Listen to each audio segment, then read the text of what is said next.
Muhammad Yusuf Prasetyo, pelatih Sriwijaya FC, terus mempersiapkan timnya jelang kontra PSMS Medan awal pekan depan. Lini pertahanan menjadi perhatian utama karena hingga pekan kelima, gawang Laskar Wongkito kebobolan 7 kali. Terkait hal itu, pemain Sriwijaya FC akan diberi latihan tambahan.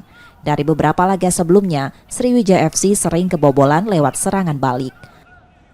Salah satunya ketika kita di counter, bagaimana 4 lawan 2, 4 lawan 3 menang jumlah, tapi semua orang cuma nonton di situ. Pemain-pemain di bench cuma nonton dan memberikan lawan untuk lawan space lawan untuk shooting. Itu sering banget terjadi. Padahal kita menang jumlah. Sementara untuk lini depan dinilai mulai membaik. Pasalnya Sriwijaya FC sudah mampu mencetak 9 gol, terbanyak di antara kontestan lain di grup 1. Nur Muhammad, Kompas TV, Palembang, Sumatera Selatan.